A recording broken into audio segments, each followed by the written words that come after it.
बिल्लाहि मिनश्शैतानिर्रजीम बिस्मिल्लाहिर्रहमानिर्रहीम इन्न दीना इंदल्लाहिल इस्लाम।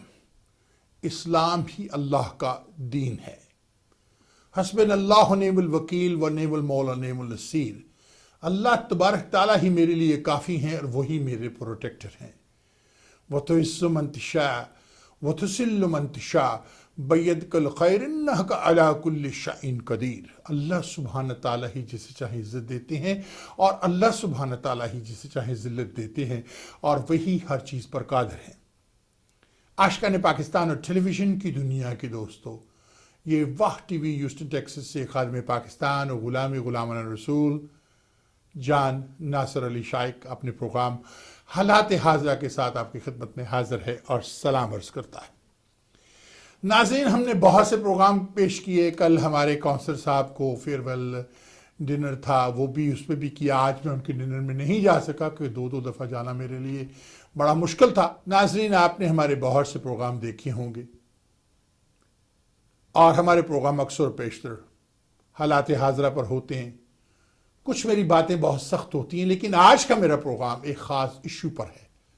वो इशू है ये कि हिंदुस्तान ख़ुद को तो कहता है कि मैं दुनिया की बहुत बड़ी जमहूरियत हूँ, सबसे बड़ी जमहूरियत हूँ, मगर वो अपने आवाम को जमहूरी हक नहीं देता। जो वो जमहूरियत होती क्या है, मेरा ख्याल भारतीयों को ये भी नहीं पता जमहूरियत क्या होती है। वो शायद ये समझते हैं कि जमहूरियत सिर्फ यही होती है कि आप पब्लिकली लोगों को इलेक्ट कर लें। वो तो हमारे पाकिस्तान में भी है। खैर, बहरहाल हैविंग सेड दैट, आज का मेरा प्रोग्राम भारत की मीट इंडस्ट्री पर है। मैं यहां पर यह प्रोग्राम क्यों करना चाहता हूं? एक तरफ तो भारत खुद को जमहूरी कहता है, दुनिया की सबसे बड़ी जमहूरियत, और दूसरी तरफ जो कश्मीरियों के साथ वो जुल्म कर रहा है, बच्चों को खड़े करके बैलेट गनों के साथ उनकी आंखों की बिनाई छीन रहा है, और आज उनका एक सिपाही भी मरा और उन्हें पूरे उद्यम मचा दिया वादी के अंदर। And I think is about time the United Nations को सीरियस एक्शन ले और इस पर हक खुदरादियत जो उन्हें सेल्फ डिटर्मिनेशन दी गई उस पर एक्ट करें। ईस्ट टाइमोर में तो आपने कर लिया था कि ये खतरनाक सिचुएशन नहीं, ये तो न्यूक्लियर वॉर हो सकती है यहाँ पर। आज अमेरिका इस पर सीरियसली कहने लगा कि हम नहीं चाहते कि पाकिस्तान और भारत के दरमियान न्यूक्लियर वॉर हो। अगर तुम नहीं चाहते हो तो get involve in this thing, get settle this. ये इशू एक और इशू है, लेकिन आज का जो मेरा इशू है वो ओपन फॉर्म इंडिया का एक प्रोग्राम आता है। यहाँ से हमारे एक लोकल स्टेशन से, सो कॉल्ड पाकिस्तानी स्टेशन, उससे एक प्रोग्राम आता है ओपन फॉर्म। उस ओपन फॉर्म के ऊपर आज किसी ने हमारी कुर्बानी के ऊपर बात की। उन्होंने कहा जी कुर्बानी का हुक्म सिर्फ यही है कि ये मक्का में जहाँ हज हो रहा वहाँ हो, पूरी दुनिया में ना हो।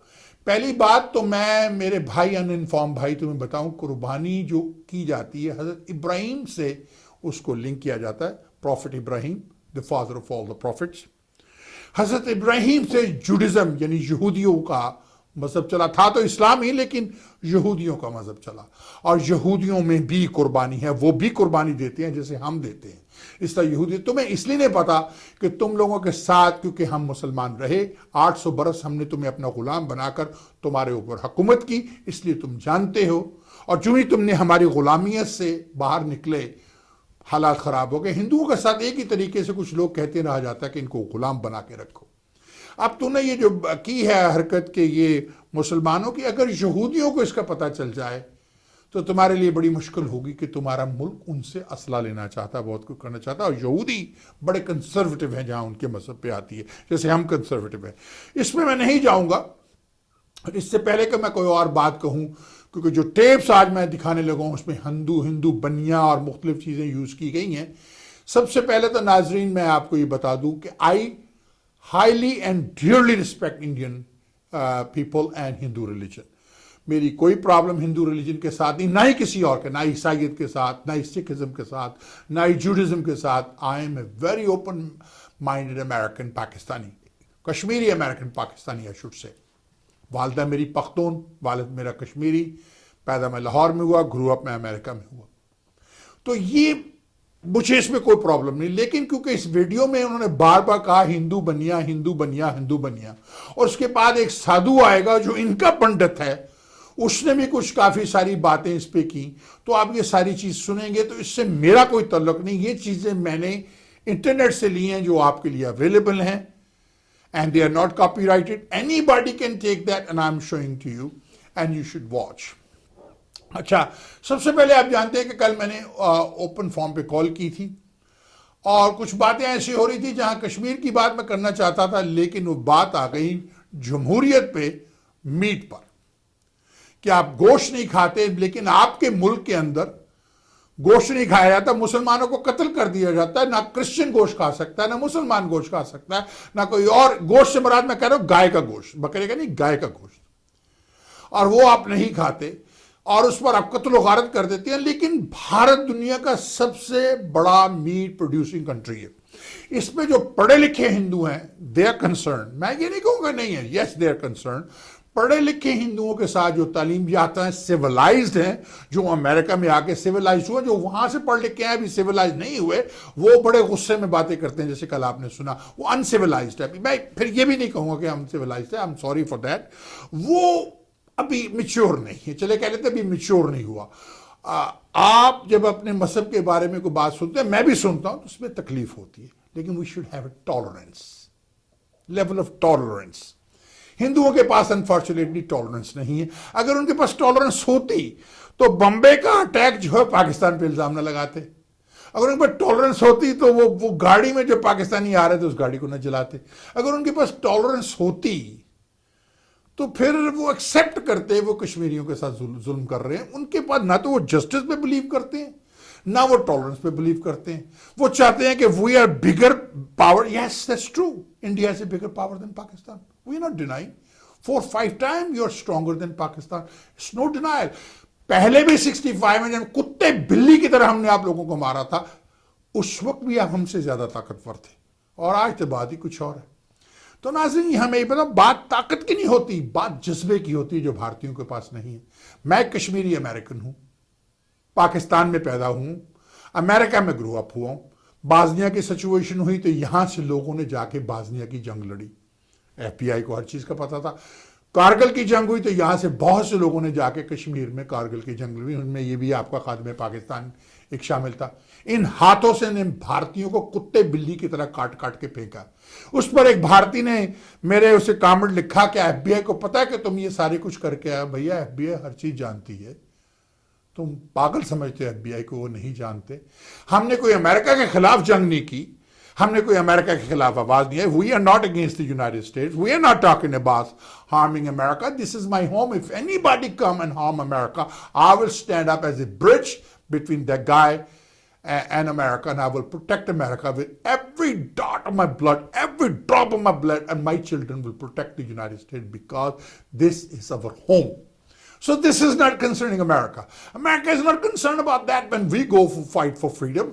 If that was against the law, gentlemen, then the Boston Tea Party, which were those people who were who were involved in Boston Tea Party, in American point of view, they were a bunch of heroes. But the British point of view, they were terrorists. One man terrorist, other man's freedom fighter. In America, the only time when the FBI or the Secret Service, the government is in concern when you become a threat to the United States security. When you become a threat to the peace. No, peace can be in many things. When you're involved in your country, freedom, like for example, Nawaz Sharif, he had major problem in these days.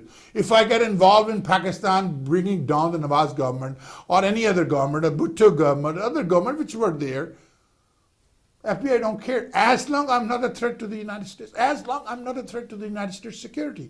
That's what they're concerned. We are not a threat to the American security. None of the Americans, Muslims who are living in this country, are a threat to the Americans, with the exception of few who are maybe Muslims, but their feelings or their mind are screwed up. हिंदुओं के बारे में काश मैं यही कह सकूं, I cannot say about these things about Hindus. I'm not saying the Hindus are not patriotic to America, but they're here only to make money, get education and make money.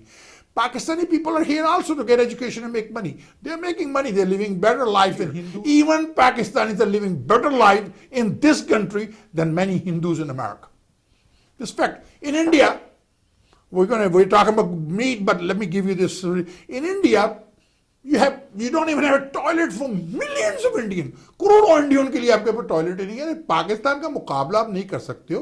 Pakistan के स्टैंडर्ड पे भारत को लाके दिखाओ पहले. हाँ, थोड़ी सी आपने तजारत कर ली, थोड़ी सी आपने ज़रा मुबादला कमा लिया तो अब चीख रहे हो. अरे रातों में पाकिस्तान खत्म कर देगा. और ये जो अमेरिका की गोद में आगे बच्चे बन के नजायज बैठ गए हो, ये मैटर इज इकोनॉमिक ओनली. ये तो चाइना के लिए. लेकिन तुमने देखा अभी सेनेट में क्या लॉ पास हुआ. पाकिस्तान को इनकार नहीं, क्योंकि Pakistan is militarily important to America. India is not militarily important to America. India को वो यूज करेंगे चाइना के खिलाफ. पाकिस्तान को तो उनको जरूरत है. एक तरफ तो पर्शियन गल्फ है, दूसरी तरफ भारत है. अगर कल को उनको भारत को मारना पड़ा तो फिर देखो कम टू पाकिस्तान. तो Pakistan is vitally important to America, extremely important to America. Just must remember that. तो ये जो तुम्हारी थिंकिंग है ना, पीछे से धोती बधी हुई थिंकिंग, इसको निकाल दो. नाज़रीन, यहां पर मैं आपको एक वीडियो दिखाना चाहता हूं. सबसे पहले आप वीडियो देखिए. इसमें भारत एक डबल गेम खेलता है. एक ऐसी गंदी खेल खेलता है कि मुसलमानों के साथ झूठ बोलता है. उनको कहता है ये हलाल मीट है, मुसलमानों के नाम से कंपनीज बनाता है, और वो गोश्त, गाय का गोश्त हलाल गोश्त करार दे के अरब कंट्रीज में बेचता है, ईरान में बेचता है, इराक में बेचता है, अमारात में बेचता है, अरब अमारात में, दुबई, अबू धाबी, दोहा, कतर, वहां बेचता है. इसमें गलती किसकी? गलती हमारी है. इसमें हमारी गलती है. जरा ये छोटी सी वीडियो चंद मिनट की देखिए, उसके बाद मैं वापस आता हूं, फिर बात करता हूं. लीजिए मुलाजा फरमाइए. गाय और भारत की दोगली पॉलिसी. एशियन टाइगर का ख्वाब देखने वाला भारत अपनी मुनाफिकाना पॉलिसियों की वजह से दुनिया भर में कोई सानी नहीं रखता. अपने कौल व फेल में तजाद हिंदू बनिए का खास वसफ है.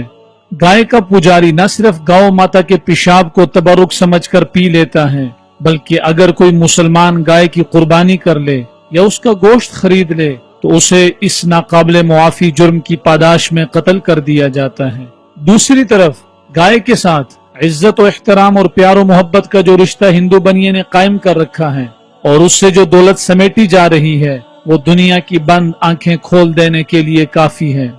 दुनिया भर में गाय के गोश्त के सबसे बड़े बरामद कुनिंदा मुल्क भारत की अहम बीफ एक्सपोर्टर कंपनियों के मालिक हिंदू हैं. मारूफ भारतीय कंपनी अन्नूर एक्सपोर्ट्स बीफ तैयार करके सऊदी अरब समेत कई ममालिक को बरामद करती है. ये कंपनी मुकम्मल तौर पर एक हिंदू खानदान की मिल्कियत है, बल्कि अल कबीर एक्सपोर्ट्स और अरबियन एक्सपोर्ट्स के मालिकान भी हिंदू हैं. अन्नूर एक्सपोर्ट्स के मालिकान की तरह इन्होंने भी अपनी कंपनियों के ये नाम सिर्फ अरब ममालिक के शहरियों को धोखा देने के लिए रखे हुए हैं.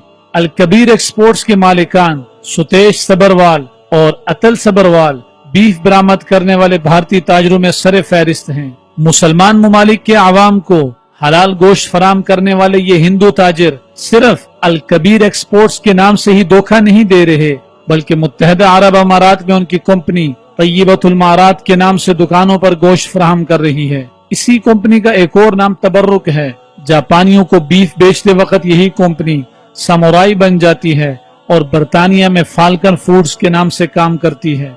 हिंदू ताजरों, मुंबई म्यूनिसिपल कॉरपोरेशन की कारोबारी हिकमत अमली और भारतीय सरकार की पॉलिसियों की बदौलत भारत इस वक्त बीफ बरामद करने वाला सबसे बड़ा मुल्क बन चुका है. अमरीकी महकमा ज़राअत की जानिब से जारी करदा एदाद शुमार के मुताबिक गुज़िश्ता बरस भारत ने 24 लाख टन यानी 2 अरब 40 करोड़ किलोग्राम बीफ बरामद किया. बीफ की बरामद में ब्राजील दूसरे और ऑस्ट्रेलिया तीसरे नंबर पर रहा. गुज़िश्ता बरस बरामद किए जाने वाले गोश्त से भारत ने 4 अरब 30 करोड़ डॉलर कमाए. जब ये आदाद शुमार सामने आए तो मगरबी ज़राए अबलाग ने भी इस बात पर हैरत का इजहार किया कि एक तरफ तो भारत गाय को मुकद्दस करार देता है और दूसरी तरफ उसी का गोश्त बेचकर दौलत कमाता है. भारत में गौ कुशी के खिलाफ बनाए गए नेशनल कमीशन की एक रिपोर्ट में यह भी तस्लीम किया गया है कि अंग्रेजों के दौर में बर्रे सगीर में सालाना 1 करोड़ 10 लाख गाय ज़िबा की जाती थी. नाज़रीन, आपने देखी कितनी क्लियर है. इसमें जो बनिया बनिया कह रहे हैं, मैं इनको बनिया नहीं कह रहा हूं. मैं इनको ये नहीं कह रहा हिंदू बनिया, मैं इनकी ये इंसल्ट नहीं करता. मैं इनको कहता हूं पीछे से धोती बांधने वाले हिंदू दहशतगर्द. अब सभी हिंदू दहशतगर्द नहीं है, सभी मुसलमान भी दहशतगर्द नहीं है. मुसलमानों में बड़े अजीम कैरेक्टर के लोग हैं, ऐसे हिंदुओं में भी हैं, बहुत मोहब्बत करने वाले लोग हैं। वो मेरे बहुत से गहरे दोस्त हैं, मेरी बहुत सी बहनें बनी हैं, बहुत सी रक्षाबंधन के दिन मुझे धागा बांधती है, मैं उनको हाथ रख के उसी तरह से डील करता हूं जैसे मैं अपनी बहन के साथ डील करता हूं। तो हिंदुओं में बहुत अच्छे लोग भी हैं, मुसलमानों में भी। ये चंद एक ऐसे लोग हैं, आरएसएस या आरआरएस जो भी आप कह लें, वो दहशतगर्द जमात है जो भारत की बीजेपी बिग, जिसे भारत दल जनता दल पार्टी कहते हैं, मैं कहते हैं बिग जूश पार्टी, वो एक ऐसी दो चार जमातें हैं जिसके अंदर कुछ दहशतगर्द हैं या कुछ और नौजवान जो नहीं चाहते, या वो दहशतगर्द जो ये नहीं चाहते कि भारत और पाकिस्तान के दरमियान को सुलह हो, या उसकी ये हुकूमत के अंदर बैठे हुए लोग हैं।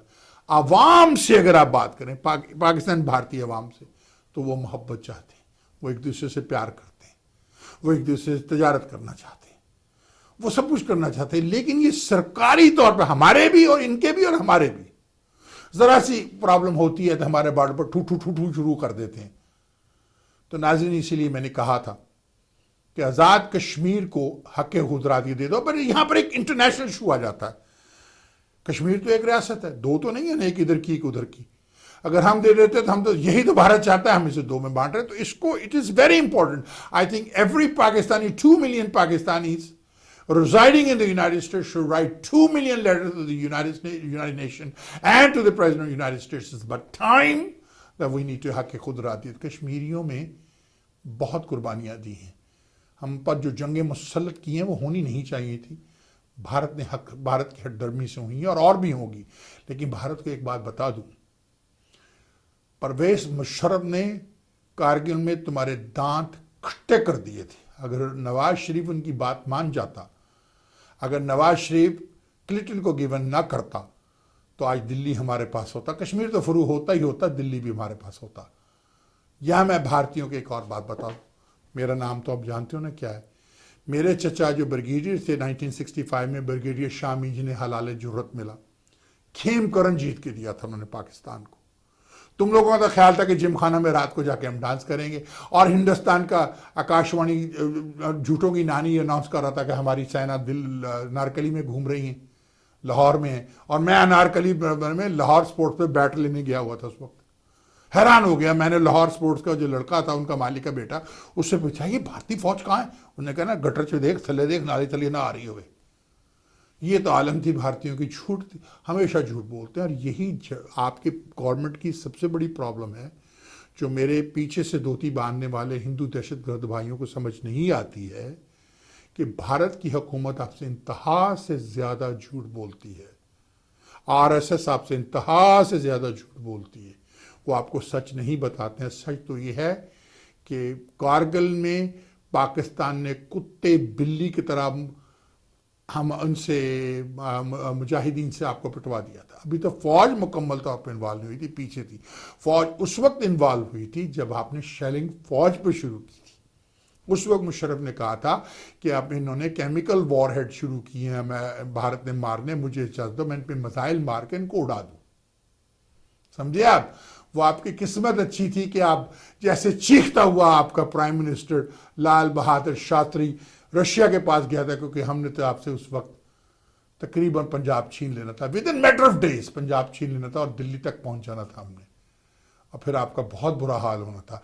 चीखता हुआ, रोता हुआ, करलाता हुआ गया था रशिया के पास, और उसमें ताशकंद में वो मुआहदा हुआ था। जब भी जुल्फ़िकार अली भुट्टो साहब हमेशा कहते रहे कि मैं मुआहदा ताशकंद का राज अफशा कर दूँ।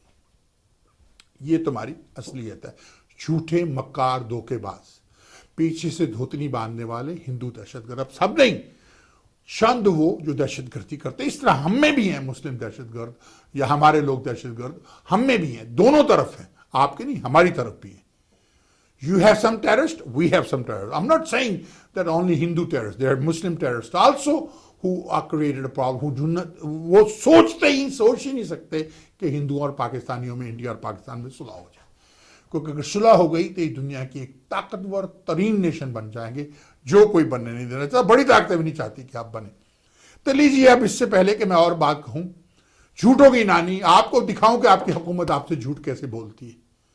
कल एक भाई ने कहा कि वो बफलो मीट है, कहा करी बफलो मीट आया। भाई अपने आप से झूठ मत बोलो, खुदा के लिए अपने आप से झूठ मत बोलो, इतनी मक्कारी ना करो। वो बफलो आप गाय को ही कहते हो इसलिए कि उन्होंने एक वर्ड यूज किया हुआ है बचने के लिए आप जैसे हिंदुओं से। आपको बेवकूफ, आपकी और स्पेशली ये चाय बेचने वाला टी हॉकर नरेंद्र मोदी आपको बेवकूफ बना रहा है। उसने इतना बेवकूफ बनाया हुआ आपको, दुनिया भर में घूमता फिर आखिर क्या हुआ? मुंह की खानी पड़ी। मान गया सऊदी अरेबिया, मान गया दुबई, मान गया अमेरिका। Let go. चाइना की राजधानी को तुम नहीं रोक सकोगे भाई, नहीं रोक सकोगे। लीजिए जरा देखिए और देखिए कि किस तरह से मीट को फ्रोज करते हैं, किस तरह से बाहर बेचते हैं। क्या इनका कल तक क्या, ये 2 साल पुरानी है लेकिन पिछले साल की ये नंबर 1 है। अब उसमें भी ये नंबर 1 है, नंबर 1 थे। Brazil is number 2, Australia is number 3।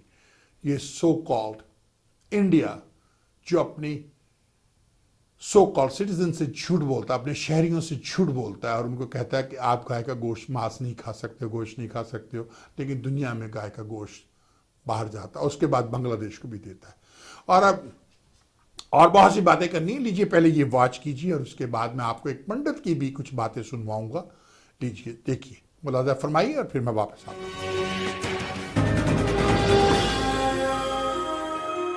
ये मुल्क इतना बड़ा है कि यहाँ के रहन सहन, तौर तरीके, जबान और पहनावे से लेकर खान पान यानी फूड हैबिट में बड़ा अंतर देखा जा सकता है। शाकाहारियों और मांसाहारियों के बीच तो फर्क है ही, लेकिन मांसाहारियों के बीच भी कई तरह के खांचे बटे हुए हैं। राज्यसभा टेलीविजन के खास कार्यक्रम स्पेशल रिपोर्ट में आज हम बात करेंगे भारत में मांस उद्योग की। मैं हूं दिलीप खान।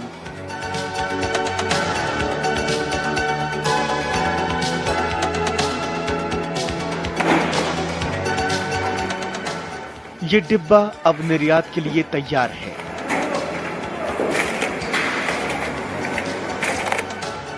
कोल्ड स्टोरेज में रखने के बाद इसे रेफ्रिजरेटर वाली गाड़ी में लाद दिया जाएगा। ये पैकेट कंटेनर में आ गया तो फिर समझ लीजिए कि दूर देश में बैठे लोगों की प्लेट तक इसके पहुंचने के सफर की शुरुआत हो गई है।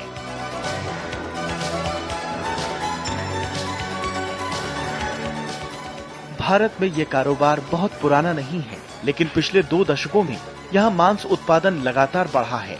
अगर निर्यात में हुई बढ़ोतरी पर नजर दौड़ाएं तो चौंकाने वाले आंकड़े सामने आते हैं। महज 5 वर्षों के दरमियान भारत ने इस क्षेत्र में कई बड़े निर्यातकों को पीछे छोड़ दिया। 2009-10 में भारत का निर्यात में स्थान 3रा था। 2010 में भारत ने कुल 917 मीट्रिक टन बीफ का निर्यात किया। 2011 में यह आंकड़ा 1268 मीट्रिक टन पहुंच गया। 2012 में भारत ने 1411 मीट्रिक टन का निर्यात किया तो 2013 में यह बढ़कर 1765 मीट्रिक टन पहुंच गया। भारत के मामले में बीफ का मतलब यानी भैंस का मांस है। देश में गाय के मांस के निर्यात पर पूरी तरह से पाबंदी है। 2013 की अंतिम छमाही में ब्राजील को पीछे छोड़ते हुए भारत मीट का दुनिया का सबसे बड़ा निर्यातक बन गया। आज की तारीख में no doubt India number 1 exporter बन चुका है मीट का। ब्राजील और ऑस्ट्रेलिया नंबर 2 और नंबर 3 पर आ गए हैं। मगर बहुत बड़ा मार्केट जहां इंडिया अभी सप्लाई नहीं कर रहा है, उन मार्केट में जब इंडिया की सप्लाई चालू हो जाएगी तो ये मैं समझता हूँ जो बिजनेस है वो डबल हो जाएगा।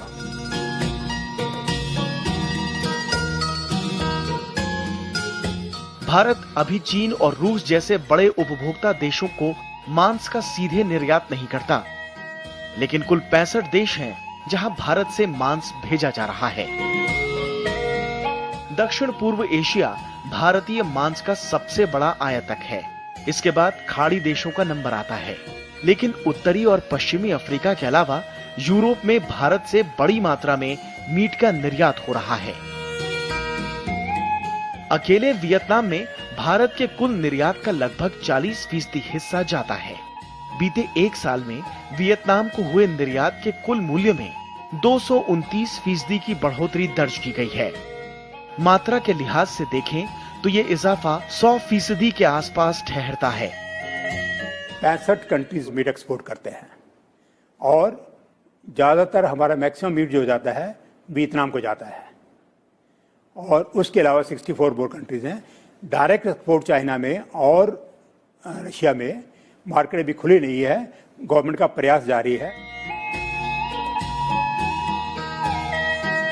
वियतनाम जैसे छोटे देश में इतनी बड़ी मात्रा में निर्यात की वजह गौरतलब है। चूंकि चीन के साथ भारत का सीधा मांस व्यापार नहीं होता, इसलिए वियतनाम के रास्ते ही माल चीन भेजा जाता है। फिलहाल भारतीय निर्यातकों की नजरें चीन के अलावा रूस पर भी टिकी हैं। इन दोनों देशों से उन्हें बड़ी उम्मीदें हैं।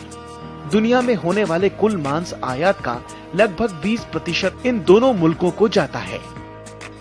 यूक्रेन संकट के बाद जिस तरह पश्चिमी देशों ने रूस पर आर्थिक पाबंदी लगाई, उसके बाद रूस अपनी घरेलू जरूरतों के लिए भारत की तरफ देख रहा है और भारत निर्यातक भी इस हालत को बेहतर मौका मान रहे हैं।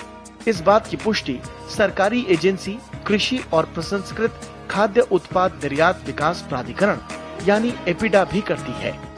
चाइना के साथ ऑलरेडी एमओयू साइन हो चुका है, जिसमें वो लोग बोवाइन मीट में मार्केट एक्सेस के बारे में बात किए हैं और बोले हैं in principle they have agreed. इसके अलावा रसिया में एफएसबीपीएस जो उनका ऑर्गेनाइजेशन है to look after veterinary and phytosanitary services, उनके साथ भी हमारा नेगोशिएशन चल रहा है and they have also agreed to send a team to visit a few meat exporting plants. तो हम दोनों मार्केट ओपन होने के बारे में होपफुल हैं।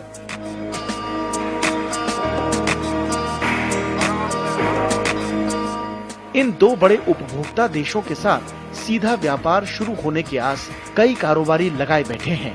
फिलहाल उनका जोर अपना उत्पादन बढ़ाने पर है। बीते सालों में निर्यात इसलिए बढ़ा क्योंकि देश में मांस का उत्पादन बढ़ा। 2004 में बीफ के होने वाले कुल निर्यात में भारत का हिस्सा 7% से भी कम था।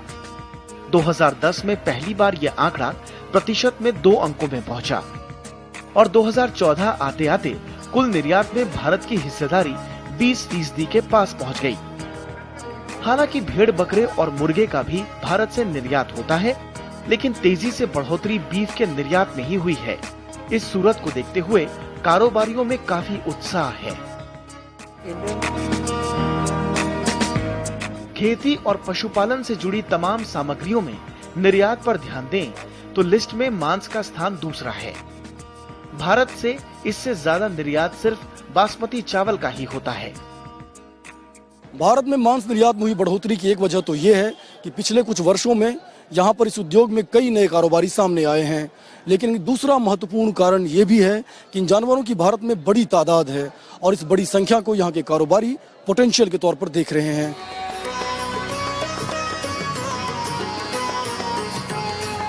भारत में मवेशियों की संख्या दुनिया में सबसे ज्यादा है।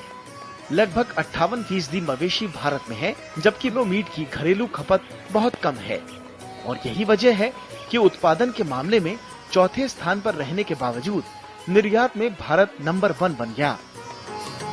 भारत से ज्यादा मीट का उत्पादन ब्राजील, यूरोपीय संघ और चीन में होता है, लेकिन ये तीनों दुनिया के बड़े उपभोक्ता भी हैं।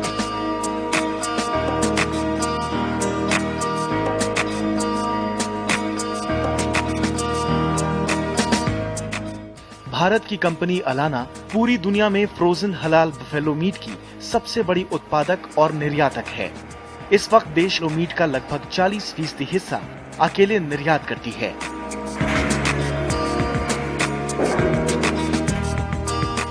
लेकिन कारोबार की चमक को देखते हुए पिछले कुछ सालों में कई नई कंपनियां इस कारोबार में उतरी हैं। हमारा पुराना बिजनेस था, स्लोटर के कॉन्टेक्ट, गवर्नमेंट कॉन्टेक्ट हम पर रहते थे, वो चले आ रहे थे, तो हमने मीट प्लांट को लगाया और ये शुरू किया। शुरुआत में हम जॉब वर्क करते थे, उसके बाद 2009 में हमने एक्सपोर्ट शुरू किया अपना। 100 टन का हमारा रेगुलर प्रोडक्शन है और इंक्रीज करने का हमने एनओसी के लिए डाला है। वो इंक्रीज की एनओसी मिल जाती है, हम इंक्रीज करेंगे।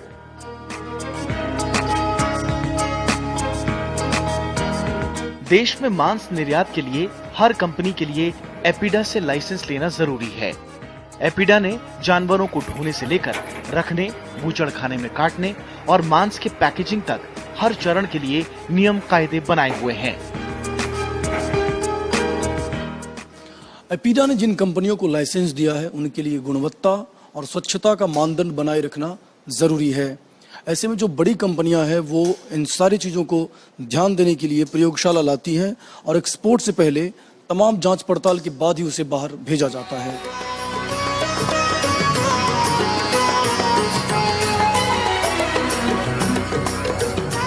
बूचड़खाने और प्रोसेसिंग प्लांट में जानवरों के आने और यहाँ मांस तैयार कर निर्यात के लिए भेजने की पूरी तय प्रक्रिया है।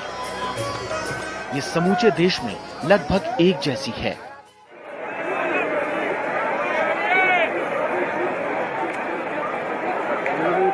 ये है अलीगढ़ की क्वारसी मंडी। रविवार को यहाँ सब्जियों के साथ साथ जानवरों की भी खरीद बिक्री होती है। अलग अलग गांव से लाकर छोटे व्यापारी यहाँ मंडी में बड़े खरीदारों के हाथों जानवरों को बेच देते हैं। थोक के साथ साथ खुदरा व्यापारी भी अच्छे सौदे की उम्मीद में इस मंडी में आते हैं। 2 साल से पाला है, बड़ा अच्छी तरह से पाला, चुका है खूब अच्छी तरह से, बहुत हिफाजत करी जाके हमने, तो इसलिए हमने कई हिसाब से बेचेंगे अपने माल के लिए। यहाँ भैंस, बकरे, कबूतर से लेकर बत्तख और मुर्गे तक बिक रहे हैं। दूर दराज से ट्रकों में लादकर यहाँ मवेशी लाए जाते हैं, क्योंकि पश्चिमी उत्तर प्रदेश में एपीडा से लाइसेंस हासिल कई बूचड़खाने और प्रोसेसिंग यूनिट हैं।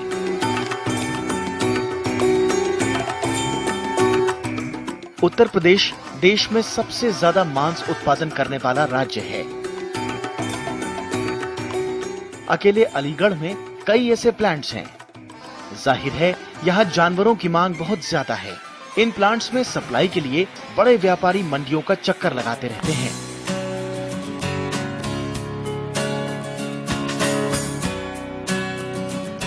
प्लांट में आने के बाद मांस तैयार करने का असली काम शुरू होता है। बूचड़खाने में जाने से पहले जानवरों को टैग लगाना जरूरी है। इसके बाद एंटीमॉर्टम परीक्षण में ये जांचा जाता है कि उन्हें कोई बीमारी तो नहीं है। नियम कायदों के मुताबिक ये जरूरी है कि दुधारू या गर्भवती मवेशी का इस्तेमाल मांस के लिए न हो, लिहाजा सरकारी डॉक्टरों की देखरेख में इसका परीक्षण भी होता है। प्रेगनेंसी चेक करते हैं और कोई भी प्रोडक्टिव एनिमल जो मिल्चिंग एज में नहीं हो, जिसका मिल्चिंग पीरियड कंप्लीट हो गया है, अनप्रोडक्टिव है किसान के लिए। कितने लोगों की टीम है आप लोगों की? हमारे पास 16 लोगों की टीम है एंड हमारे काम को गवर्नमेंट वेटरी डॉक्टर है वो हमको सुपरवाइज करते हैं। बूचड़खाने से निकलने के बाद और चिलिंग से पहले पोस्टमार्टम भी अनिवार्य है। बोनलेस करने से पहले इनका पीएच वैल्यू मापा जाता है, जो 6 से कम होना चाहिए।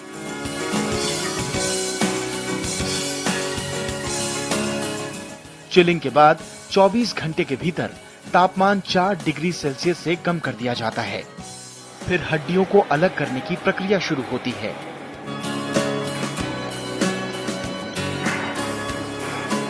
इसके बाद जो अनचाहे हिस्से हैं उन्हें छांट दिया जाता है, ताकि मांस की क्वालिटी निर्यात के लायक हो सके। सबसे महंगा आइटम टेंडर लाइन है, इसको टेंडर लाइन कहते हैं। बहुत सॉफ्ट होता है, जिसके वजह से फॉरेन कंट्री में इसका ज़्यादा डिमांड है, लेकिन बहुत कम ही क्वांटिटी में निकलता है ये। कुछ कंट्री में किसी पार्ट्स को ज़्यादा पसंद किया जाता है, किसी कंट्री में किसी को ज़्यादा पसंद किया जाता है। जैसे चाइना वगैरह में जो है वो उस तरह के पार्ट्स ज़्यादा पसंद करते हैं जिसमें फाइबर्स होते हैं। जैसे उसको पकाने के बाद उसमें चिपक आती है, तो चाइना में वो सब ज़्यादा पसंद करते हैं।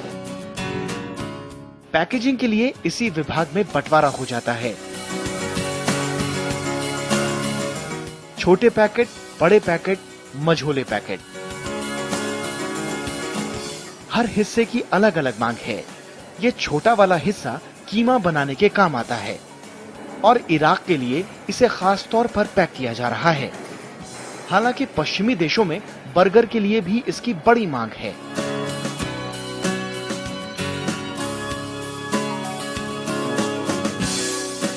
लूज पैकिंग के बाद इसे जमाने के लिए ब्लास्ट फ्रीजर में 16 से 18 घंटे तक रखा जाता है। ये ब्लास्टर रूम है जहां पर मांस को बोनलेस करने के बाद बड़े टुकड़े को इस ब्लास्टर रूम में रखा जाता है, जहां पर तापमान लगभग -40 डिग्री सेंटीग्रेड है। 16 से 18 घंटे तक रखने के बाद मांस का टुकड़ा फ्रोजन हालात में यानी पूरी तरह जम जाता है और उसके बाद यहां से फाइनल डिलीवरी के लिए डिस्पैच किया जाता है।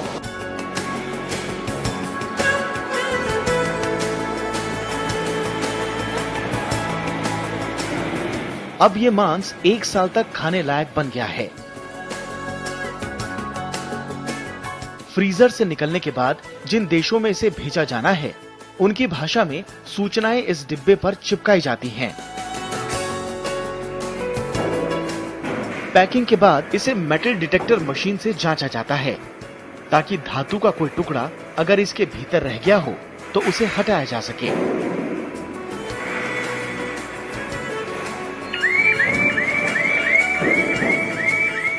निर्यात कंपनियों के लिए सरकारी नियम के तहत ये जरूरी है। अगला चरण कोल्ड स्टोरेज और फिर कंटेनर के जरिए रवानगी, यानी निर्यात के लिए माल पूरी तरह से तैयार है। तो अब तक हमने बात की मांस उद्योग के आर्थिक पहलुओं पर। आगे और भी कई मुद्दे हैं जिन पर हम चर्चा करेंगे। हम इसकी राजनीति और समाज शास्त्र पर भी बात करेंगे।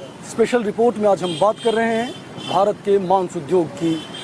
ये एक ऐसा मसला है जिसको लेकर लोगों के बीच उत्साह भी है और तकरार भी। एक तरफ जहां ये उद्योग लगातार नया उछाल पा रहा है, वहीं दूसरी तरफ इसको बंद करने की मांग भी जोर पकड़ती जा रही है।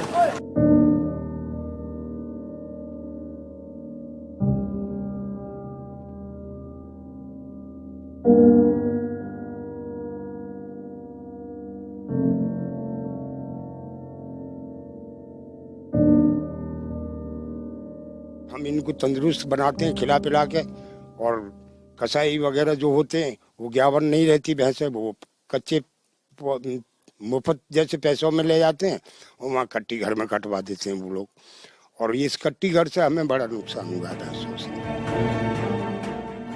मांस कारोबार को लेकर कई तरह के ऐतराज हैं। कई संगठनों ने इसे बंद करने की मांग की। संसद की याचिका समिति ने फरवरी 2014 में मांस निर्यात पर एक रिपोर्ट सौंपी, जिसमें कई सिफारिशें की गईं। समिति ने कहा कि स्वच्छता की पड़ताल के लिए जांच समिति बनाई जाए। मांस निर्यात नीति की जांच एक स्वतंत्र आयोग से कराई जाए। पुराने बूचड़खानों में एपिडा के सारे नियम लागू होने तक नए बूचड़खाने न खुलें। प्रदूषण पर लगाम कसने की दिशा में पहल हो। मादा भैंसों को काटने पर पूरी तरह से प्रतिबंध लगे। जानवरों को काटने में न्यूनतम निर्ममता सुनिश्चित की जाए। अगर निर्यात कंटेनर्स में गाय का मांस मिले तो कंपनी का लाइसेंस रद्द हो। ये तो नहीं कि हमने कि किसी को मीट मत खाने दो, हमने तो कहा गाय का मीट मत खाने दो, उस पर पूर्ण प्रतिबंध लगाओ। लेकिन हमने ये नहीं कहा कि पूर्ण रूप से बकरे के पूरी प्रतिबंध लगाए, ये तो हमने कहीं कहा नहीं है। लेकिन आप मीट को एक्सपोर्ट करें, और वो भी हमारे प्रधानमंत्री ने कहा ना कि अब जरूरत युद्ध की नहीं है, बुद्ध की जरूरत है। जब बुद्ध की जरूरत है तो फिर ये मीट के मामले में बुद्ध की जरूरत है, मीट के मामले में भी गांधी की जरूरत है। हाल के लोकसभा चुनाव में प्रधानमंत्री नरेंद्र मोदी ने अपने भाषणों में पिंक रिवॉल्यूशन कहते हुए मांस निर्यात का मुद्दा उठाया था। लेकिन हकीकत ये है कि मांस के इस कारोबार के साथ आर्थिक पहलू जुड़े हुए हैं।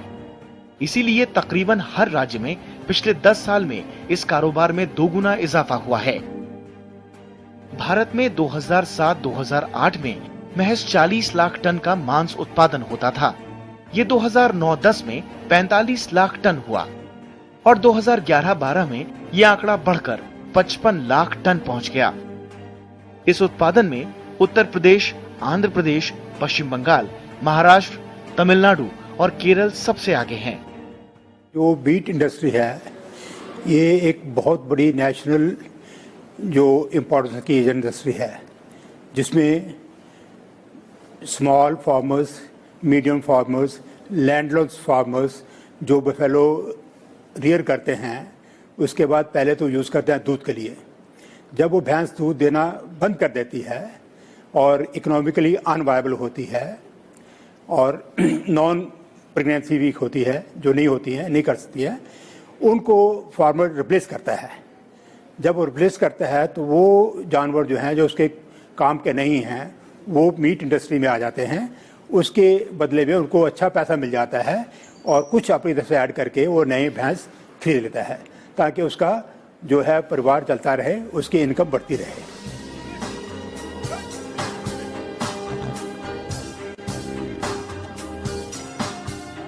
पशुओं से बेरहमी के अलावा जानवरों की संख्या में संभावित कमी ऐसा मसला है जिसके कारण इस कारोबार को बंद कराने की मांग कई समूहों के एजेंडे में है। वैसे पशुपालन विभाग के ताजा आंकड़े बताते हैं कि 2007 से 2012 के बीच दुधारू गायों और भैंसों की संख्या में 35 लाख की बढ़ोतरी हुई। ये संख्या 8 करोड़ 5 लाख तक पहुंच गई। वहीं भैंसों की कुल संख्या में 34 लाख की वृद्धि दर्ज की गई। इनकी तादाद 10 करोड़ 87 लाख हो गई। इसके साथ साथ मुर्गे मुर्गियों की संख्या में भी इजाफा हुआ है। पशुओं की वृद्धि का तो प्रश्न ही उठता है। जब पशु आप मारे जा रहे हैं, काटे जा रहे हैं, तो ये कॉमन सी बात है। तो ये गणना कौन से किए? मैं तो गांव का रहने वाला हूँ, मेरे गांव में तो आज तक कोई पशु की गणना करने आया नहीं। मेरे भाई से मैंने पूछा, आता है क्या कोई गांव का पशु की गणना करने वाला? वो कहता है आदमी की गणना करने वाला 11 साल में आता है, पशु की तो कभी आता ही नहीं। या आपके पास कोई आया पशु की गणना करने वाला? ये तो एक उन्होंने अंदाज लगा लिया कि हाँ साहब इतने पशु थे, अब इतने बढ़ गए हैं।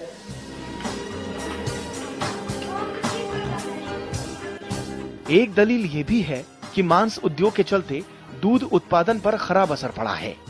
लेकिन कृषि मंत्रालय के आंकड़ों के मुताबिक 2007-8 में भारत में 10 करोड़ 70 लाख टन दूध का उत्पादन होता था। 2010-11 में ये बढ़कर 12 करोड़ 18 लाख टन हो गया और अगले साल यानी 2011-12 में ये आंकड़ा 12 करोड़ 80 लाख टन पहुंच गया।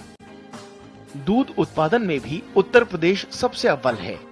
इसके बाद राजस्थान, आंध्र प्रदेश, गुजरात, पंजाब और महाराष्ट्र का नंबर आता है। मांस उत्पादकों का कहना है कि वो दुधारू जानवरों को नहीं काटते, लिहाजा उनके व्यापार से दूध का कारोबार प्रभावित नहीं होता।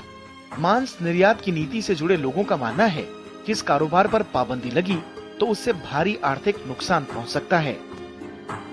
काफी सारे लोगों का ईटिंग हैबिट्स जो है, जो नॉन वेजिटेरियंस हैं, पहले तो इम्पैक्ट उन लोगों पे पड़ेगा।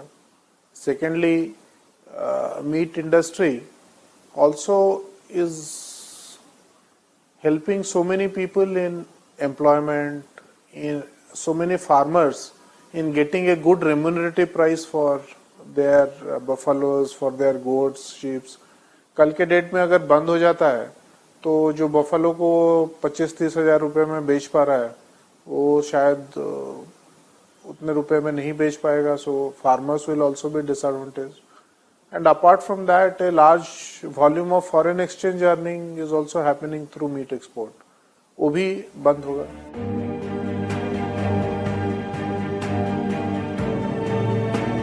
कारोबारियों का तर्क है कि बेकार पशुओं का मांस उद्योग के लिए खपत नहीं होगा, तो चारे का जो हिस्सा दुधारू जानवरों को मिलना चाहिए उसको इन पर खर्च करना पड़ेगा। लिहाजा ये किसानों पर और ज्यादा बोझ बढ़ाने वाला साबित होगा। इसके अलावा मीट इंडस्ट्री कोई अलग थलग उद्योग नहीं है, बल्कि इसके साथ कई तरह के और भी कारोबार फल फूल रहे हैं। लिहाजा इस पर पाबंदी का असर उनसे जुड़े लोगों पर भी पड़ेगा। 100% यूटिलाइज जानवर को होता है, कुछ वेस्ट इसमें से नहीं निकलता है। बिल्कुल 100% जानवर जब स्लॉटर करते हैं उसमें पहले डीबोन, डीग्लैंडेड फ्रोजन बफेलो मीट एक्सपोर्ट के लिए निकल जाता है। उसके बाद जो बोन्स होते हैं उनको रेंडरिंग प्लांट में पूरी तरह क्रश करने के बाद उसमें निकलता है पोल्ट्री फीड सप्लीमेंट मिलता है जो पोल्ट्री इंडस्ट्री काम आता है। उसके बाद टैलो निकलता है जो टैलो सोप इंडस्ट्री में यूज होता है नॉर्मली, और ये जो टैलो है किसी जानवर को नहीं दिया जाता है, मतलब वेट गेन करने के लिए वगैरह दूसरे को नहीं किया जाता। और तीसरी है ब्लड मील।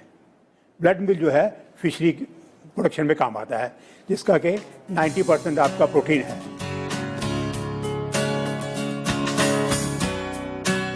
चमड़ा उद्योग के अलावा साबुन, टूथपेस्ट और दवाई कंपनियां भी इससे जुड़ी हुई हैं। जानवरों के अलग अलग हिस्से इन उद्योग के काम आते हैं। ज्यादातर बड़े प्लांटों में मांस निर्यात के बाद शरीर के बेकार पड़े हिस्सों को रेंडरिंग के बाद इन उद्योगों के मुफीद बनाया जाता है। प्रदूषण के मुद्दे पर नियमों की गंभीरता को देखते हुए एपिडा ने इसे जरूरी बना दिया है कि शरीर के बचे हिस्सों को प्लांट के बाहर ना फेंका जाए। लिहाजा कंपनियों को अपनी 4 दीवारी के भीतर रेंडरिंग प्लांट के साथ साथ जल शोधक प्लांट भी लगाना पड़ता है। फिर भी प्रदूषण की शिकायतें सुनने को मिल जाती हैं। एपिडा से लाइसेंस हासिल ज्यादातर कंपनियां घरेलू बाजार के लिए सप्लाई नहीं करती। छोटे दुकानदार और छोटे बूचड़खाने ही घरेलू जरूरतों को पूरा करते हैं। ऐसी धारणा है कि इस कारोबार में मुसलमानों का दबदबा है, लेकिन असल में हर मजहब के लोग इससे जुड़े हुए हैं और बड़ी सहजता से ये काम कर रहे हैं। नहीं, कोई ऐसी बात नहीं है। हिंदू मुस्लिम सब सारे मिलकर काम करते हैं। कुछ क्रिश्चियंस भी हैं जो जैसे उड़ीसा के हैं या आसाम के हैं, तो लोग क्रिश्चियंस भी काम कर रहे हैं। कुछ क्रिश्चियंस भी हैं, सारे हैं। कोई ऐसी बात नहीं है कि यहाँ पे मुसलमान ही काम करेगा, लेकिन जो बूचर्स हैं ज़्यादातर मुस्लिम्स ही हैं पहले से शुरू, इसलिए उनको उनके हाथ में वो है, फन है। मैं भी हिंदू हूँ, मैं भी 25 साल से इस इंडस्ट्री से जुड़ा हुआ हूँ। तो ये बिलीफ के हिंदू मुस्लिम में कुछ भेदभाव है, ऐसा नहीं है बिल्कुल भी। हाँ, ये साइकोलॉजिकली पॉलिटिकली हमारी थिंकिंग है कि कैसे लोगों को बांटा जाए। इस इंडस्ट्री में आप देखेंगे कि सबसे गरीब से गरीब जो बच्चा है, लड़की है जिसको कोई और एम्प्लॉयमेंट नहीं मिलती है, उनको जॉब यहाँ दी जाती है। आपने देखा अभी पूरे प्लांट में कि एटलीस्ट हमारी 30 to 35% लेडीज काम करती हैं। तो ये कहना गलत है कि सिर्फ ये इंडस्ट्री मुस्लिम की इंडस्ट्री है या हिंदू की इंडस्ट्री है, मगर मेजोरिटी जो है डाउन ट्रोडन जो लोग हैं उनकी इंडस्ट्री है ये।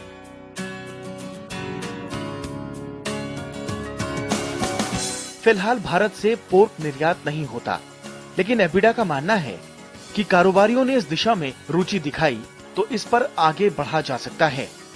मटन और चिकन की घरेलू खपत ज्यादा होने के कारण निर्यात में हिस्सेदारी कम है, लेकिन बफेलो मीट की घरेलू खपत देश में कम है। लिहाजा निर्यातक इस पर ज्यादा जोर दे रहे हैं। कई छोटे कारोबारी अब निर्यात में उतरने की इच्छा रखने लगे हैं। तमाम बहसों और तकरारों के बावजूद ये उद्योग अभी तरक्की की राह पर है, लेकिन कई ऐसे मसले हैं जिनको सुलझाया जाना बेहद जरूरी है। दूसरे उद्योगों के साथ इसकी तुलना करें तो इसे अभी समाज में उस तरह से आम स्वीकृति हासिल नहीं हो पाई है, लेकिन जब तक फूड हैबिट में और बाजार में इसका सिक्का चल रहा है, तब तक ये उद्योग पूरी तरह सुरक्षित है। स्पेशल रिपोर्ट में आज इतना ही। मुझे दीजिए कैमरा पर्सन नवीन के साथ इजाजत। अगले एपिसोड में आपसे फिर होगी मुलाकात, तब तक के लिए नमस्कार। नाज़रीन, आपने देखा। अब बताइए, मेरे भाई जो कल ओपन फॉर्म पे थे, बफलो बफलो बफलो बफलो जो लगे हुए थे, और वो जो ये कह रहे थे कि कुर्बानी सिर्फ हज पे, तुम्हें मुझसे ज्यादा इस्लाम का पता है भाई, तुम मुझसे ज्यादा इस्लाम को जानते हो। कुर्बानी कहां से शुरू हुई? इस्लाम से शुरू नहीं हुई। हजरत इब्राहिम से हजूर पाक सल्लल्लाहु अलैहि वसल्लम के आने से तकरीबन 3000 साल पहले हजरत इब्राहिम के ज़माने में शुरू हुई, जब हजरत इब्राहिम अलैहिस्सलाम अपने बेटे को सैक्रिफाइस करने गए थे तो अल्लाह ने जन्नत से दुम्बा भेज दिया था। उससे यहूदी और हम, इसलिए हम यहूदियों के बहुत नज़दीक हैं कि our religion is very close to the Jews. कुछ प्रॉब्लम्स हैं हमारी किसी खास वजह से कि उनका एतबार नहीं किया जाता, वरना Jewish and Muslims are very close to each other, very close religion. One day you will see what will happen. तो वहां से चलती है, इसलिए ये कहना बंद कर दो कि ये सिर्फ सऊदी अरेबिया में हज पर होता है। तो क्या जो यरूशलेम में होता है, यो तल अबीब में होता है, वो हज पे होता है? वहां तो हज की कोई रवायत ही नहीं है। यार, सोच समझ के बात क्या करो। आपको पता होता नहीं, कोई पीछे से धोती बांधने वाले हिंदू दहशतगर्दों को ऐसे शुरू कर देते हो बातें करनी। मैं आपको दहशतगर्द तो नहीं कह रहा हूं जिसने कॉल की थी, क्योंकि मैं आपको जानता ही नहीं, इसलिए मैं नहीं कह सकता। लेकिन आपके आरएसएस के अंदर, बीजेपी के अंदर बहुत से ऐसे लोग हैं जो दहशतगर्द हैं, जो दहशतगर्दी फैलाते हैं। आपके भारत में और हमारे पाकिस्तान में भी बहुत से ऐसे लोग हैं जो दहशतगर्दी फैलाते हैं। मैं दोनों तरफ से कह रहा हूं, मैं एक को नहीं कह रहा। मैं से नहीं कह रहा इंडिया में कुछ ज्यादा है कि आप हमसे बड़े हैं। अब होगा क्या? आप इसी तरह चीखते रहेंगे, चलाते रहेंगे, हम इस तरह लड़ते रहेंगे कि बैठकर हमने कोई फैसला भी करना है। लीजिए, उसका फैसला करने से पहले, मैं को मजाक नहीं कर रहा, जरा धर्म का आदमी है ना, हमारे धर्म का तो नहीं है भाई, लो इसको सुन लो जरा, ले सुनिए। बड़ा मांस निर्यातक भारत देश है, दुनिया का सबसे बड़ा, और गोमांस निर्यातक।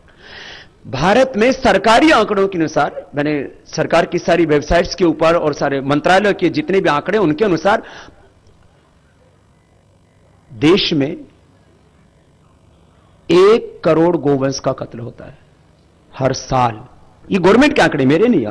1 करोड़ गोवंश का कत्ल होता है, और 1 करोड़ गोवंश लगभग वो बांग्लादेश में कटने के लिए, गोकशी के लिए भेज दिया जाता है। 30,000 गायें हर दिन जो है गोकशी के लिए बांग्लादेश में भेज दी जाती हैं। और केंद्र सरकार ने अब तो नीति बनाई है कि गाय, जितने भी भारतीय संस्कृति के सम्मान के प्रतीक हैं, उनको सबको ध्वस्त कर दो। गाय को खत्म कर दो, गौ को खत्म, गंगा को खत्म कर दो, जमुना को खत्म कर दो, वेदों को के ऊपर बात ही नहीं होनी चाहिए, संस्कृत को खत्म कर दो, और जितने भी इनका बस चले तो बोले इन साधु संतों को भी खत्म कर दो। हम लोग कहते हैं कुछ बदलाव नहीं आ सकता, कुछ नहीं हो सकता, बहुत अंधेरा है, बहुत निराशा, अविश्वास। क्या इतनी ज्यादा आत्मग्लानि हिंदुस्तान के लोगों में आ जाए? शोभा नहीं देता। थोड़ा अपना जोश, अपना जुनून भीतर का और अपना खून देखो तो सही।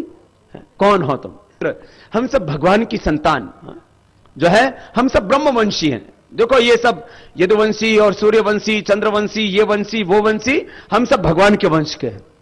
आदि पिता, आदि माता, वो सब हमारा परमेश्वर है, और उससे हमारा सच्चा शाश्वत नाता है, अखंड संबंध है उसके साथ हमारा। और इतनी ऊंची परंपरा और इतने ऊंचा गौरव अपने हृदय में लिए हुए लोग हम ऐसे निराश हताश बैठे, ठीक नहीं।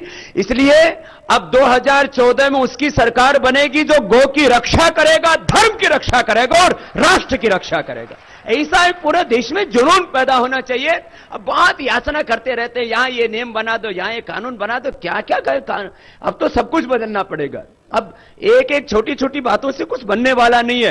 अब इधर से गौ माता के ऊपर खतरा है, धर्म के ऊपर, संस्कृति पर, सभ्यता पर, सारी चीजों पर ही खतरा बन रहा है। तो अब तो एक प्रामाणिक रूप से काम करने की जरूरत पड़ेगी।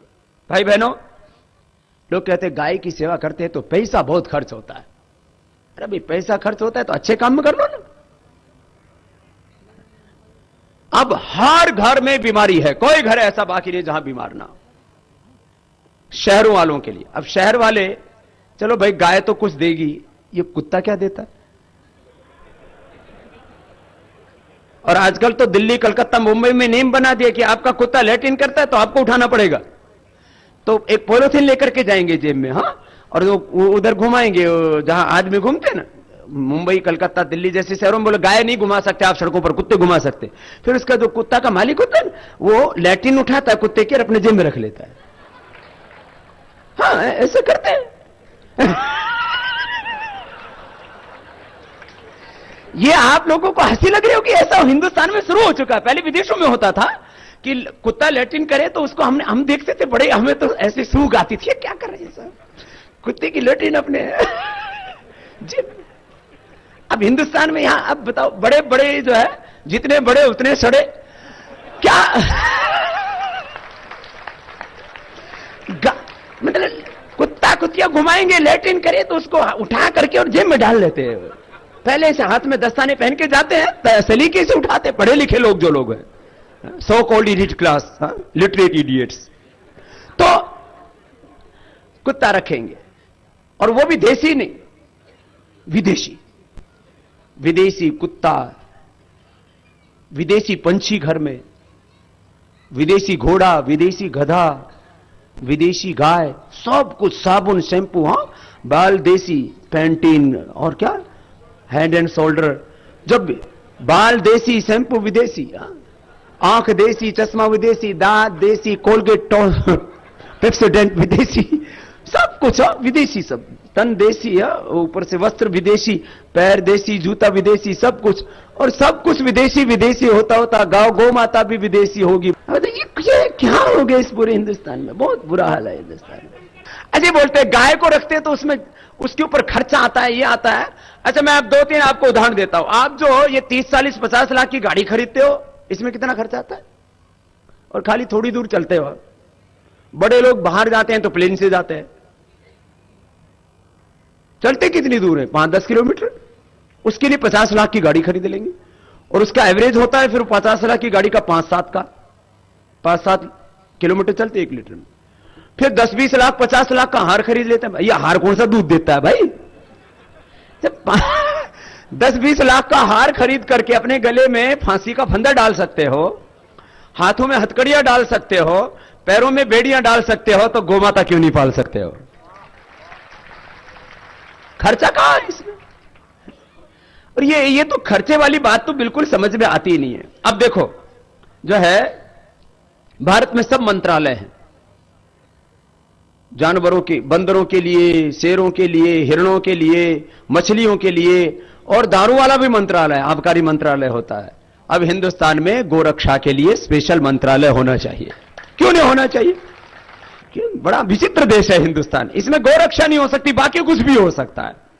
तो अब इसको करना पड़ेगा। देखो अब मैं गाय के उसका जो इकोनॉमिक्स है ना, पढ़े लिखे लोग बोलते जब तक कोई चीज इकोनॉमिकली वाइबल नहीं होगी तब तक वो चीज चल नहीं सकती। देखो गाय के अंदर कुछ चीजें तो हमारी तरफ से दोष हुए। गाय का जो संबंध है वो दिव्य संबंध है, इसलिए उसमें जो एक के बाद दूसरा जो गाय की वंशवृद्धि होती है, जब उसको नहीं कराते हैं उसकी प्रक्रिया जो है उसमें दोष आया। तो इसमें जैसे कि गोविंदाचार्य जी ने कहा इस बात को गंभीरता के साथ, दूसरे भी हमारे कुछ महापुरुषों ने कहा कि हमें सांड जो है एक जगह हर घर में नहीं रख सकते, तो एक चाहे एक 10-20 गांवों के बीच में एक जगह ऐसी व्यवस्था पहले हुआ करती थी। हिंदुस्तान की गाय 40 से लेकर के 60 किलो तक पहले भी दूध दिया करती थी, और आज भी हिंदुस्तान की गाय 40 से 60 लीटर तक दूध देती है।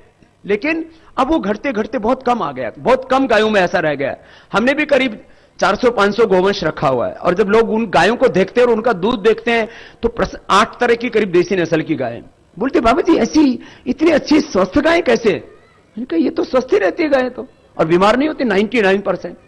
तो अभी अपने को इस गोवंश के लिए बहुत कुछ, एक तो नस्ल सुधार के लिए भी वापस अपने गायें कम से कम 10-15-20 किलो दूध देने वाली हो सकती है, इसमें कोई दिक्कत नहीं। इसके लिए थोड़ा सा काम करने की जरूरत है।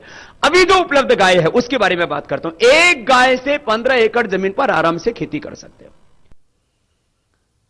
जी सर, आपने सुना यापी के मजहब, वो तो कहता है पंडितों को भी खत्म कर देंगे, साधु संतियों को भी खत्म कर देंगे। अरे यार छोड़ो, अब क्या करें? हम लड़ना है, आज हम लड़ने को तैयार है तुमसे। एक बात बताऊं, जितनी ताकत पाकिस्तान के पास न्यूक्लियर एटम की है तुम्हारे पास नहीं है। पाकिस्तान चंद मिनटों में इंडिया को लेवल कर देगा। और यह मत सोचना कि हमने न्यूक्लियर वेपन देखने के लिए, चाटने के लिए, खाने के लिए, कैंडी समझ के बनाए, मारने के लिए बनाए, और तुम लोगों को भी मारने के लिए बनाए। Must remember, if there is a war between India and Pakistan now, this war is going to be nuclear war.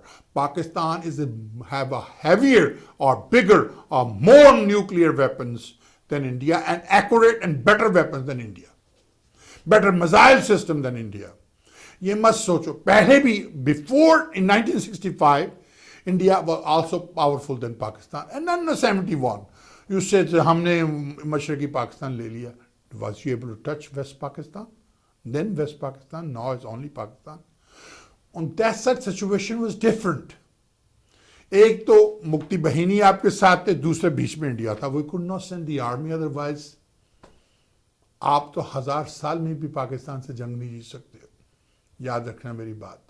आप झूठ ही बोलते रहोगे, बॉम्बे में ये हुआ, हमारी एयरफोर्स बेस पे ये हुआ, हमारे वहां ये हुआ, ISI का रोना रो रो के मर जाओगे तुम लोग. इसलिए भाई लड़ाई में कुछ नहीं पड़ा. इस तरह की बकवास करने में ऑन एयर आके ओपन फॉर्म में कुछ नहीं पड़ा. It's about time the few educated from people from India, few educated people from Pakistan, we need to sit down, put our heads together and free Kashmir. आप ये सोचते हैं कि आपका टोटंग है कश्मीर, खुदा की कसम कुत्ते बिल्ली की तरह आपकी पिटाई होगी वहां पर.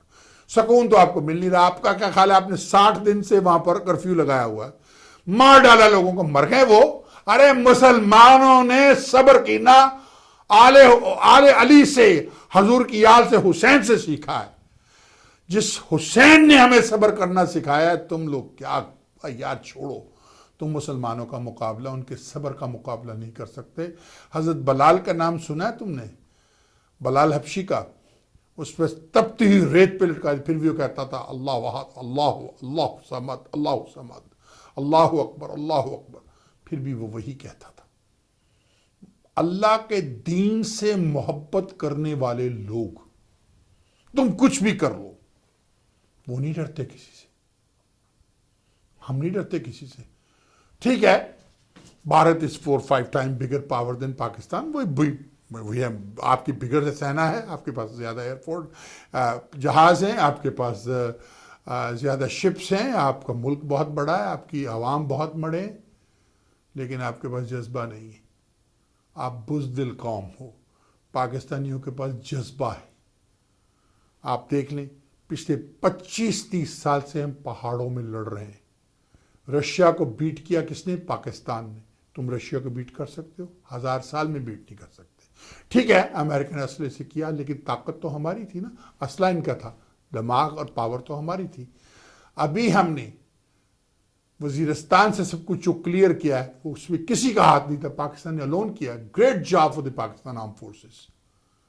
कहीं ऐसा ना हो हम आपको यहाँ से लेके बॉम्बे तक सब कुछ क्लियर कर दें, लाहौर से बॉम्बे तक सब कुछ को क्लियर कर दें, सारा हम आपका वो जो गुजरात है खाली कर दें, क्लियर करके दूसरी तरफ भिजवा दें।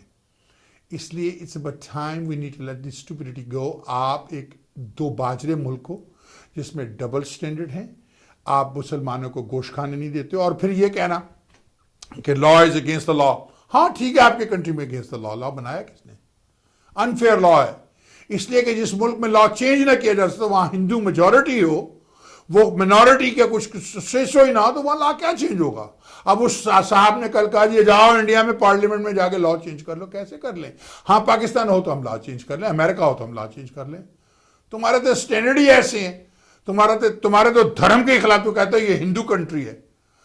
हम लोग ये तो नहीं कहते पाकिस्तान इस्लामिक कंट्री, पाकिस्तान सबका कंट्री। हम हिंदुओं को भी राइट्स देते हैं, सिखों को भी राइट्स देते हैं, क्रिश्चियन को भी देते हैं, मुसलमानों को भी देते हैं। हाँ ज्यादा मुसलमान है पाकिस्तान में, इस तरह इंडिया में भी ज्यादा हिंदू हैं। That's very true, is a bigger country. लेकिन वहां ला पास ही नहीं किया जा सकता कोई इस तरह से जो कि किसी और के जो हिंदू मजहब के खिलाफ हो, क्योंकि ये आपके धर्म में। पाकिस्तान में किया जा सकता है, इंडिया में नहीं किया जा सकता। सर जी आपके पास जमहूरियत है ही नहीं, जमहूरियत है ही पाकिस्तान में। आपके पास जमहूरियत नहीं, आप टॉन्सला नाम की जमहूरियत। जिस मुल्क में आदमी सुबह फजर की नमाज की अजान न दे सकता हो, आप लोगों ने मुसलमानों के कई शहरों में अजान सुबह बंद करा दी कि हमारी नींद खराब हो जाती है। हमारे यहाँ जो मंदिर की घंटियां सुबह बजती हैं, हमने तो आपकी बंद नहीं करवाई। हमने तो सच्ची बंद नहीं करवाई, ना हमने गिरजों के घड़ियाल बंद करवाए, इसलिए कि उनका मजहब है। पाकिस्तान और भारत में बहुत फर्क है। मैं सिर्फ उस भाई को ये बताना चाहता हूं कि बकबक अपनी छोड़ो। तुम्हारा मुल्क कोई जमहूरियत वाला मुल्क नहीं। पीछे से धोती बांधने वाले हिंदू दहशतगर्द जो हैं वो कभी किसी को राइट्स नहीं देते, जैसे उन्होंने कश्मीरियों को राइट्स नहीं दिए। आखिर कश्मीरी इवेंचुअली आपसे ये अपना हक खुदरात की ले लेंगे, वो आपको छोड़ेंगे नहीं। 60 दिन से, sorry 90 day, almost 90 days, sorry my apology, almost 90 days 100 से ऊपर लोग मर चुके हैं वहां पर। कल आपका एक सिपाही मरा है खुदा खुदा करके। अगर उन्हीं लोगों लड़कों के हाथों में पत्थरों की बिना बंदूकें पिस्तौलें आ गई तो क्या करोगे? आप ये कहते जी पाकिस्तान इन्वॉल्व है, पाकिस्तान इन्वॉल्व। अगर पाकिस्तान इसके अंदर इन्वॉल्व होता तब तक असला वहां पहुंच चुका होता। अब तक कम से कम 1 लाख सिपाही आपका मार दिया होता, जैसे हमने कारगिल की वार में मार दिया था। इन हाथों ने मारे थे आपके, मुझे तो याद भी नहीं 100, 200, 300 मैंने कितने मारे थे, मुझे तो याद भी नहीं। कुत्ते बिल्ली की तरह काटा था उनको, कुत्ते बिल्ली की तरह भागते थे, हमारे आगे भागते थे, यूं दुड़की लगाते थे जैसे बिल्ली के आगे चूहा भागता है। तो sir what I am trying to tell you is best look at even America. What America tried to do? Finally, they want to sit down with Taliban, have peace talk.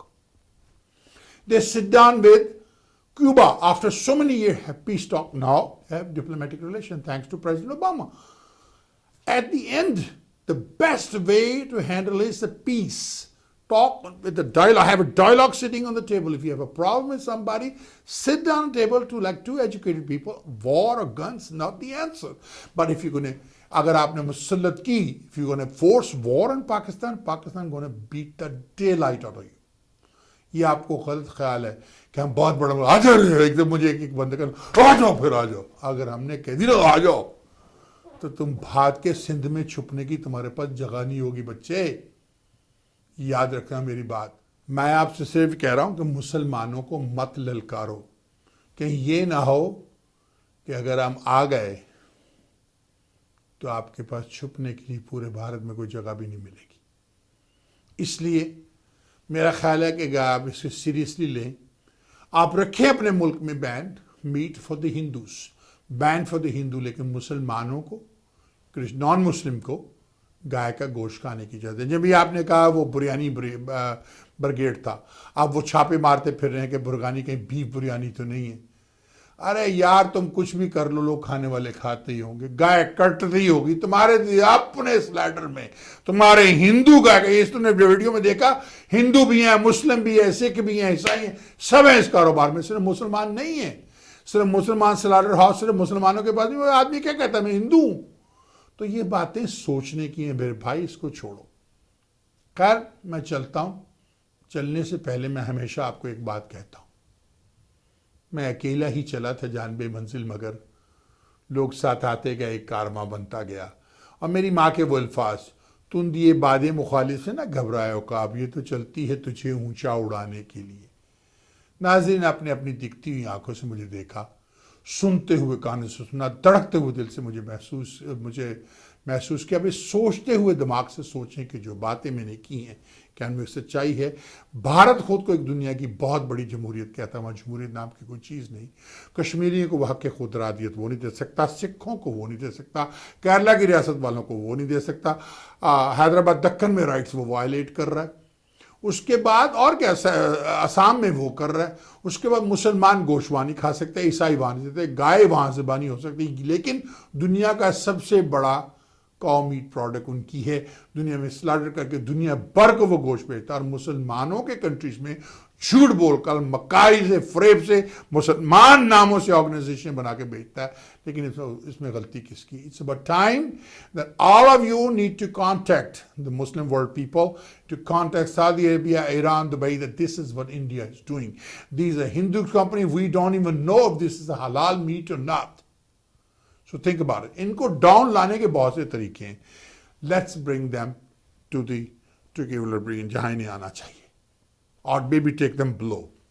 क्योंकि मुझे एक साहब ने बैठे हुए एक रेस्टोरेंट में कहा था कि जब तक हिंदू आपका गुलाम है वो हुक्म मानेगा, जो ही आपने उसको आज़ाद कर दिया, अंग्रेजों ने उसे आज़ाद कर दिया, वो पागल हो गया। ये पागल फिर से गुलाम बनाना पड़ेगा। 800 बरस इन्होंने हमारी गुलामी की है, ये सही रहे। और ये हमें कहते हैं कि हमने बंदूक और तलवार के जोर पे मजहब चलाया, बढ़ाया है भारत में।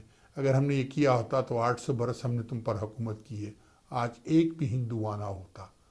मुसलमान किसी को फोर्स नहीं करता, फोर्स वो खुद अल्लाह की तरफ आता है। ये मजहब खुद उसके दिल में उतरता है, वो ला इलाहा इल्लल्लाह मोहम्मद रसूलुल्लाह का कलमा पढ़ता है। याद रखना मेरी ये बात। सो ये बकवास छोड़ दो को औरंगजेब ने पकड़ लिया, उसने पकड़ लिया, उसने पकड़ लिया। और औरंगजेब एक बेहतरीन मुसलमान था, वो कभी ये ना करता, ना ही उसने किया था, तो उसको बदनाम मत करो। खैर आपके कहने या ना कहने से क्या फर्क पड़ता। Just remember one thing my dear fellow Hindus, आप एक मक्कार डेमोक्रेसी हो दुनिया की, फेक डेमोक्रेसी द वर्ल्ड, वो जमहूरियत क्या जहां अवाम अपने हक खुद रादियत न ले सके, वो जमहूरियत क्या जहां अवाम अपनी मर्जी से सांस न ले सके, वो जमहूरियत क्या जहां अवाम अपनी मर्जी से अपने मजहब की, अपने दीन की प्रैक्टिस न कर सके, वो जमहूरियत क्या जहां अवाम सही से जॉब न कर सकें, वो जमहूरियत क्या जहां अवाम पेट भर के खाना ना खा सके। सोचिए मैंने क्या कहा। आप रखें अपने मुल्क में गाय का लॉ, लेकिन नॉन मुस्लिम के लिए इसको चेंज कीजिए। आप ही चेंज कर सकते हैं, लेकिन आपके मुल्क में तो इसको टोटल बैन करने की बातें हो रही, लेकिन कोई बैन नहीं करेगा क्योंकि इसमें आपको पैसा आता है। हिंदुओं को पैसा पसंद है, वो कभी वो धर्म वरम सारा ये छोटे मोटे लोगों के दरमियान है, बातें कर लेते हैं, लेकिन जब बैठते हैं कहते हैं नहीं यार लेट गो। मैं आपको हज़ारों हिंदू दिखा सकता हूँ जो गाय का गोश्त खाते हैं। ऐसे मुसलमान भी वो नापाक चीज़ खाते हैं जो हमने नहीं खानी होती। बहुत से होंगे, बिल्कुल खाते होंगे, मैं जानता हूं बहुत से लोग खाते हैं, इस तरह हिंदू भी, मैं यहां इस शहर में बहुत से हिंदुओं को खाते जो मेरे साथ बैठकर गाय का गोश्त खाते, कहते वी डोंट केयर। तो सोचिए मैंने क्या कहा है, हम एक ही तरीके से आगे निकल सकते हैं। ये नहीं कि जो अच्छी अच्छी बातें हैं वो करें, let's sit down together, let's talk. उसके लिए आपको एक जो चीज सबसे ज्यादा जरूरी है, you have to be honest. सबसे बड़ी प्रॉब्लम हिंदूज की ये है कि वो किसी के साथ ऑनेस्ट नहीं है, वो तो खुद के साथ ऑनेस्ट नहीं है, तो किसी और के साथ ऑनेस्ट क्या होंगे। रियलाइज व्हाट आई सेड, जरा think about it what I just said. I am sorry अगर मैंने किसी के दिल को मेरी वजह से तकलीफ पहुंची हो तो मैं आपसे माफी चाहता हूं। I didn't mean to harm anybody's feeling. This is just a program under the freedom of speech and freedom of the press in the United States of America. Just like you have open forum, talk about all you want. You're most welcome to come on my channel if you want. Those who disagree with me, you're most welcome. We will put you right here and with me on a chair next to me. We'll talk. Make an appointment with me. Come on. I'll put you on air. I'll give you time. आप ये नहीं कि आप 500 बंदों को भेज दें, आप अपने लोगों को 2-4 लीडर पकड़ लें, मैं भी 2-4 लोग बुला लूंगा। लेट्स हैव मुनाजरा, let's have discussion on this. I am ready for it because I believe in democracy. क्योंकि मैं कश्मीरी हूं, मैं पाकिस्तानी हूं, मैं मुसलमान हूं। सबसे बड़ी बात, एक मुसलमान हूं, फिर पाकिस्तानी हूं, फिर कश्मीरी हूं, याद रखिएगा। नाज़रीन, जाने से पहले आपको एक और बात बताऊं कि इस प्रोग्राम को हमेशा स्पॉन्सर करती आई है, करती रहेगी इंशाल्लाह Astro Security Investigation, a licensed investigation company under a license C16262, 9898 Business, Suite 150, Houston, Texas 77036। अगर आपको सिक्योरिटी ऑफिसर का लाइसेंस लेना है, बॉडीगार्ड बनना है, आपको इन्वेस्टिगेटर बनना है, प्राइवेट इन्वेस्टिगेटर, आपको बॉडी हंटर बनना है, और या आपको अपनी सिक्योरिटी कंपनी खोली, उसके लाइसेंस की एग्जाम की तैयारी करनी है, तो you can call us. Our number is 281-394-4337. Remember, Astro Security Investigation, 9898 Business, Suite 150, Houston, Texas 77036। आप ये देख ही रहे हैं, इधर नंबर लिखा हुआ आ रहा है, इधर मेरा नंबर भी आ रहा है। आप देख रहे हैं अगर आपने मुझे कांटेक्ट करना हो। अब चलता हूँ। चलने से पहले एक और बात कहूँ कि मैं एक खूबसूरत खातून की तलाश में हूँ जो कि मेरे साथ बैठकर प्रोग्राम कर सके, जैसे डॉक्टर शाहिद मसूद साहब करते हैं इस्लामाबाद से, उस तरह वो मेरे साथ कर सके, गीतों भरी कहानी कर सके, उसका उर्दू बोलना वाला गज़ब को गजब ना कहती हो, खूबसूरत को खूबसूरत ना कहती हो, और कई ऐसे अल्फाज हैं, जुल्म को जुल्मी ना कहती हो, उसे उर्दू आती हो और सही से उर्दू बोलती हो, और इंग्लिश आती हो तो दैट्स वेरी गुड। हम उसको पे भी करेंगे, 3-4 घंटे 5 घंटे वीकली उसे काम करना पड़ेगा। तो call me, my number 832 as you can see here, 832-741-0564। चलता हूँ। चलने से पहले एक बात आपसे ज़रूर कहता हूँ, forget about the rest, war TV is the best. Allah हाफिज। पाकिस्तान जिंदाबाद।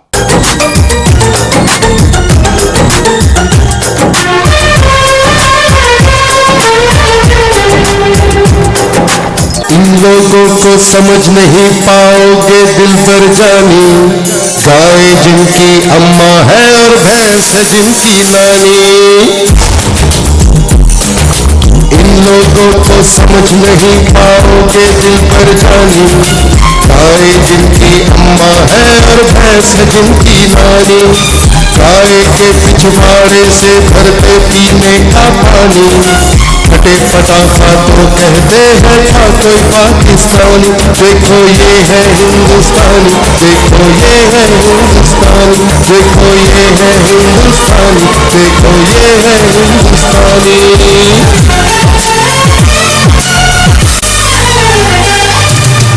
लेते हैं पंगे बनते हैं खिलाड़ी, पंचर करवा लेंगे अपनी गाड़ी। लेते हैं पंगे बनते हैं खिलाड़ी, पंचर करवा लेंगे अपनी गाड़ी, इन्हें मान चाहिए ये है ऐसे ही, झूठे खाएंगे फिर वैसे ही। चुपके बैठो खाओ दही और कर लो भोजन पानी, तुमको पता नहीं है कैसी कौम है पाकिस्तानी, उसके हमने मारा था ना भूलो बात पुरानी, फिर से हम दोहराना है वो गुजरी हुई कहानी।